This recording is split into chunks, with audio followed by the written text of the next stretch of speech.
What's up, everybody? What's up, everybody? And welcome to my Monday Night Raw review. Final show before Survivor Series, which I didn't even think Survivor Series was this Sunday. I thought it was another 2 weeks away, but guess I was wrong. Before I even say anything about, Monday Night Raw, and there's a lot to talk about this show tonight, I just kind of wanted to acknowledge, it's been 12 years to this day since we lost Eddie Guerrero back on November 13th, 2005. It was very sad, very horrible day in professional wrestling. Very sad. I'll never forget that day. I didn't know a lot about the internet back then and how to look up, dirt sheets and stuff. I just want to say that the way I really found out about his death was literally when I watched Monday Night Raw and they, did the tribute show. So I didn't really know how to look at the internet back then like that. But it was a sad day in professional wrestling. Eddie is still very missed to this day, and that people still remember him. He's one of the greatest multi-time champion, tag team champion, U.S. champion, WWE champion. I just had to address that because it does cause a pivotal point, in wrestling. And like I said, it was sad to lose him that day, but it is kind of crazy. It's been 12 years since that day. He is still very missed to this day, and yeah, I just kind of really wanted to put that out there, just to address that before I begin Monday Night Raw review. So R.I.P. Eddie Guerrero. Hey, light, cheat, and steal. Viva la raza. But Monday Night Raw started off. Well, first off, it started off kind of horrible in a way, you ask me. Especially when you have Stephanie McMahon starting off the show. You know it's horrible. And she came out here talking about the decisions on Raw, talking about Kurt Angle, which Kurt Angle did get a big reaction. It was Atlanta. And talked about what happened last week. And as Angle got in the ring, Angle was pretty much upset by the whole New Day thing, but she said she wasn't upset. And this is where we see this so many times. Stephanie McMahon pretty much will bitch and emasculate Kurt Angle with pretty much the same thing she did with Mick Foley when he was still on Raw. So it's pretty much the same thing. Pretty much making Kurt Angle look like a bitch. Talking about the rough decisions, and she questioned his leader, his ability of being a general manager, and what you did last week on Raw. About this whole raid thing. As Kurt tried to talk, Stephanie just kept cutting him off. Said, you're going to lead this Sunday. And you're going to maybe lead nothing. Because, why did you put Jason Jordan as the 5th member of Raw? Which people actually booed, by the way, also. Kurt Angle says he's very talented, but she wasn't going for that. That SmackDown is John Cena, which he's a free agent, so why didn't you pick him? So why would you do that if you're just gonna? Why would you pick your son if you could have picked a free agent there, John Cena, to be on the team? And as the fans still even believe in Angle, which they cheer for him, and so you can see what happened in Survivor Series, and she pretty much Kurt Angle said, I'm gonna break your brother's ankle, but Stephanie says, I don't want his ankle, I want his head on a platter. Okay, that's what's gonna happen, and if you don't do this. She was going to say you're fired, but next thing you know, the Shield comes out with Roman returning. Because at least people cheered for this. Because this whole, I swear, I get tired of everything. It's like the show's going to be bad when you have Stephanie McMahon kick off the show. Because it's going to be the same promos like she was on here before. Bitching and emasculating the men on here. Which the Shield came out and then she talked about the Shield then. About losing the tag team titles last week and blaming Kurt Angle for it, and you guys aren't even competing in Survivor Series and trying to blame Kurt Angle, but pretty much looked at Roman Reigns and says, where the hell have you been? Even though he's been sick, and then Roman Reigns says, where have you been? And then pretty much sold out in WrestleMania. We haven't seen like 6 or 7 months since WrestleMania, even though she was there 2 weeks ago. 6 or 7 months at WrestleMania when Triple H put you through a table. Just try to save stuff right there. And Reigns pretty much told Stephanie, we don't do what you tell us to do. We do what we want to do. Because pretty much Ambrose was putting over Kurt Angle, saying he still got it and stuff. And then pretty much Roman issued the challenge at Survivor Series. It'll be the New Day versus the Shield, and they will lead Team Raw to victory when they whip the New Day's ass. It was a good opener to kick off the show. I just can't stand Stephanie McMahon and the same old shit. Like that's very annoying and gets very tiresome. But other than the whole emasculating thing, the Shield showing up was good. They endorsed Angle, and pretty much setting up for them versus the New Day, which should be a really good match. And trust me, it'll be a really good match. Even though I wanted to see Ambrose and Rollins versus the Usos, this will be really good with the Shield and the New Day. That can be a really fun match.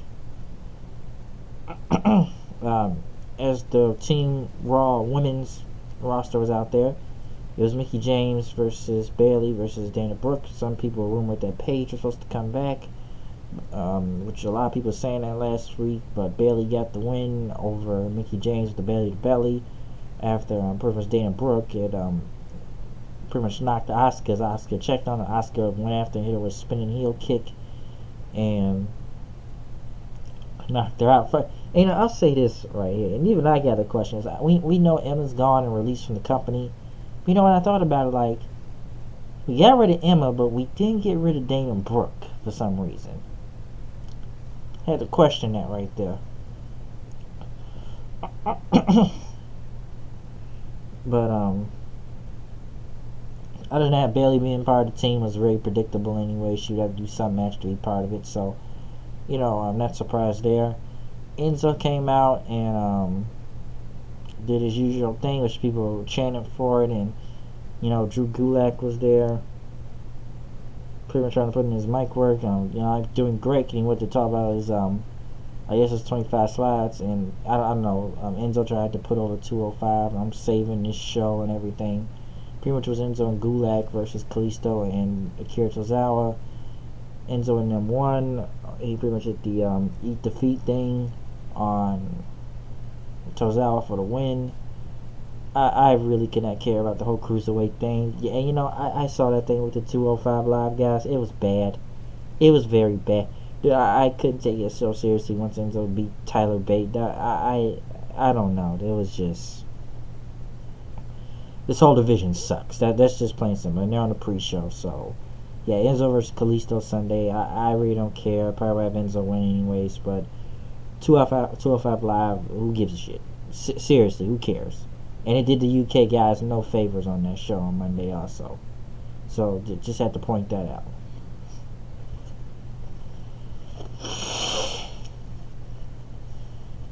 Miz TV happened. Well, before Miz TV, Kurt Angle was pretty much talking to the rest of the Team Raw in the back. Finn Balor, Samoa Joe, Braun Strowman, and Jason Jordan. And they told we got to put you guys up, competition night that Angle and Balor and Joe will go against the Club and Jason Jordan versus Bray Wyatt, who returned without any type of fanfare or hype to him. And Braun Strowman, but he said he wanted Kane, so that was gonna happen. But the Miz TV happened. Miz talked about Corbin. He is just an internet tough guy, or he's going to lose. He's going to choke tomorrow night probably, because Sin Cara will probably win, maybe. But I have no interest in Miz versus Corbin to begin with.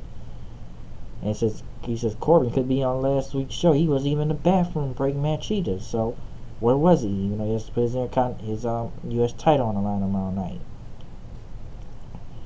Sheamus and Cesaro came out, talked about their win, that they got the titles back, and they said they're going to be jailbreaking the Uso Penitentiary, but tonight they were going to take out the Shield. This is the reunion tour. Their reunion tour is going to end tonight when they take them out. And then again, I'm surprised it's Kane versus Strowman tonight also. Why are we doing this match? I have really no clue. I guess they wanted to do it now, but instead of after Survivor Series, we'll do it now. Bray Wyatt went against Jason Jordan, which Bray Wyatt, and they do Bray Wyatt no favors here. Which people cheer for Bray Wyatt, even went for his sister Abigail and everything, but Jason Jordan won with a roll-up, and let's just say this here. Like I said before, Bray Wyatt came back with no type of fanfare, and he lost to a guy that no one already likes. And after he won, pretty much Bray Wyatt attacked him from behind and pretty much attacked his leg as the fans chanted, "Thank you, Wyatt." And then when they was walking Jordan out, it says, "Nah, nah, nah, nah, hey, hey, hey, goodbye." So they pretty much brought Bray Wyatt back. Why did you bring him back to lose? That is a question for you. Why would we bring this guy back to lose? That didn't make a lot of sense. And I guess maybe they stopped this whole Sister Abigail thing, but hey, I don't know. But just like, hey, Bray Wyatt's back. Who really cares? So he's back. But at least people cheered for him. At least for a guy that they already don't like out there. Since, like I said, you can tell this whole Jason Jordan experiment is a failure of him being a face. I guess might as well turn him heel because no one cares for him. And like I said, the fans are cheering, saying "Thank you, Wyatt," and singing the goodbye song. So they pretty much checked on Jordan in the back and said he could still go, but Curtis, I need you. I don't need you at 89. I need you at 100%. Paul Heyman and Brock Lesnar came out to cut a promo. People chanting Suplex City and AJ Styles. And then he's going to give you the 5 selling points on why everyone should subscribe to the WWE Network for Survivor Series. Number 1, Lesnar steps into the ring with AJ Styles. Pretty much, maybe the only time they stepped into the ring with each other. That's number 1. Number two, speed kills. I'll put it as that, since AJ can, be evasive and is quick in the ring, and if they teach him boxing, UFC, and WWE, it's that speed kills. And before you can get to the 3rd selling point, I remember Brock was just kind of looking around and he was just smiling and did this for some reason. And then everyone started chanting, "She said yes. She said yes." I guess someone was proposing and I guess they got engaged now, but as Heyman and Brock looked on, Heyman says the only reason why she said yes because she hasn't been with this close to the beast. And then he's pretty much told that fan, "Interrupting my promo is like stepping into the ring with Brock Lesnar. You ain't got a chance." So Paul was very great right there. And then he went back to say 3, AJ Styles is the most talented in-ring performer of this generation. And he talked about, you said with him, I said about Finn Balor, but you could let them fight out to see who's better, even though they just had the match literally a week or 2 ago on TLC. So he already saw it. And he said 4, Styles is the ultimate underdog, and it's like a Rocky movie, but this ain't a freaking Rocky movie. And then F5 selling point, Brock will conquer AJ Styles Sunday, which I don't know. The promo's alright, I'll give it that, but it still was cool that the whole Paul Heyman just looked at that fan like, why would you pop the question right now and propose to somebody during a Paul Heyman promo? Are you fucking insane? And what was actually kind of surprising too is that Brock Lesnar was actually shaking hands with some fans out there, which that's actually kind of surprising to see. So that was really kind of surprising that he actually shook some fans' hands. But I would say at least Survivor Series isn't looking like a heel versus heel show with all these title matches and everything. But the fans were really with Paul Heyman out there. But that whole, he just looked at him like, the reason why she said yes because she hasn't been this close with the beast. That was just, I was cracking up, shaking, like just clapping my hands when he said that. And like you interrupted my promo. It's like stepping in the ring of Lesnar. You ain't got your. I just had I was just laughing my ass off when that happened. That was great. That was hilarious. But the promo was what it was. Heyman, he did what he could to promote Survivor Series this Sunday. So the match is already sold. AJ versus Brock. I still think Brock is probably gonna win just because, judging by the past 2 other matches. And I probably see this maybe a 9 or 7 minute match, or for some odd reason. I hope I'm not right when I say this, because I may say something on SmackDown tomorrow night that I feel like Jinder's gonna interfere one way or another. Because what does he have to do with Survivor Series now? The Shield went against the Bar and Miz, which are already out there. They got no entrance, but the Shield came out, which the security had to manhandle some guy because he was getting in the way of the Shield behind them, so security had to push somebody. But the match wasn't bad, but it's kind of hard to take the champion seriously out here to make them look. You kind of made them look bad in a way before the pay-per-view, especially Miz, because he kind of ran from the Shield and came back later on, which was, I'm sorry, it was more competitive. I'm not saying it was a glorified squash match or anything, but it's like the Shield beat them with ease in a way. You know, we're the new tag team champions anyway, so it's kind of hard to take them a little bit seriously, especially they're going to lose before the pay-per-view Sunday, and they just won the tag titles. And like I said, for Miz and Corbin, they have no momentum coming into this match. So I don't think anybody gives a crap about Miz versus Corbin to begin with. But yeah, they made their entrance again, and the crowd really was into it. But it kind of makes your champions look bad. You know, going to Survivor Series. But hey, gotta make the Shield look strong, because you know Roman's back. Gotta make Roman look strong too. So I'll point that out. Kane cut a promo in the back, talking about putting Strowman in a garbage truck, and he's going to take him out tonight. Kurt Angle's in the ring and how Stephanie McMahon talked about making the tough decisions, and talked about his son when Jason Jordan was injured by Bray Wyatt, and he couldn't allow him to compete in a match, so he needed a replacement as Jason Jordan came out. And this was a very horrible promo by both of these guys, especially Jordan, which the crowd just did not care for. And you know, talked to his father and everything, and says, you know, I can do this, but Kurt Angle says, I need you at 100% though. He said, this is my time. This is the only time a Raw versus SmackDown captain. I fought all my life to get to this, he says. I'm just like you. You fought with injuries and stuff, and you know, I've looked at you as an idol through college and high school and everything, and this is my dream, he says. And he pretty much kept begging Angle and stuff, and you didn't do this out of favoritism, which the crowd, like I said, just still did not care until Stephanie McMahon says, give me a break and everything. Like come on now. Like, you need to make a decision now, he says. And you need to make it now. And as they stood in the ring, next thing you know, the crowd went insane. The game, Triple H came back. Triple H came back in a suit, and he pretty much took the mic from him and said, alright, if you're not going to do the announcement, I will. I'm the 5th member to Survivor Series. I'm the 5th member to Team Raw in Survivor Series. Sorry for that weird botch right there.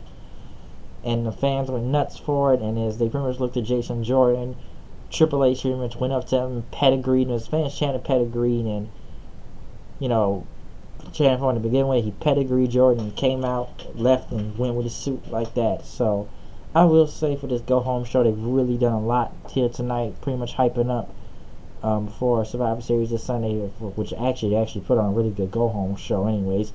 And I'll save a little more of my thoughts on that at the end, but I'm surprised Triple H just didn't tell him to suck it at the end after he pedigreed and stuff. But I got no problem with this. You got a lot of star power here for Team Raw versus Team SmackDown.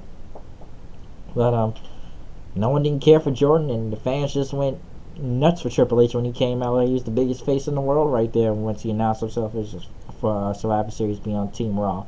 So you have a very stacked team on both sides. Alright, come on. Raw, you got Kurt Angle. You got Finn Balor. You got Samoa Joe. You got Braun Strowman. You got Triple H. SmackDown, Shane McMahon, Shinsuke Nakamura, Bobby Roode, John Cena, Randy Orton. So you have a very, very stacked team for this Sunday. Especially in the hyping up Survivor Series, I'm sure that will get people more to watch for this match. So after Triple H came back to say he's the 5th member, Finn Balor and Samoa Joe against the Club, Gallows and Anderson. And there was some Too Sweet whoop whoop chants out there. A lot of Too Sweet signs they kept showing that too. But this was just another way to fill time. And I don't think the crowd really cared. It was just a kind of a filler of just, you know, Joe and Finn Balor trying to get along. But Gallows and Anderson, people just don't care for Gallows and Anderson. Yeah, they put up a bunch of Too Sweet signs, but it's like no one cares because you know Gallows and Anderson are going to lose, and we just fed to Finn Balor and Samoa Joe just to hype up Survivor Series because they've done nothing for Gallows and Anderson. They've made them look like clowns, and for I don't know how long at this point. So their entire run has been horrible in WWE. It really has. Their whole run has just been god awful. Alexa Bliss talked about Charlotte versus Natalya, which it could be a match change if Charlotte wins the title tomorrow night. And maybe she'll show up tomorrow night and watch it, but we'll see. 205 Live, Kalisto's birthday celebration tomorrow. I guess it is his birthday tomorrow. Well, yeah, happy birthday to him, but no one really cares about what's going to happen on 205 Live. And as the main event happened, Strowman versus Kane, which the match never really even started to begin with. Kane kept laughing, and they went against each other. I don't know why the ref never rang the bell, even though he had every chance he could have.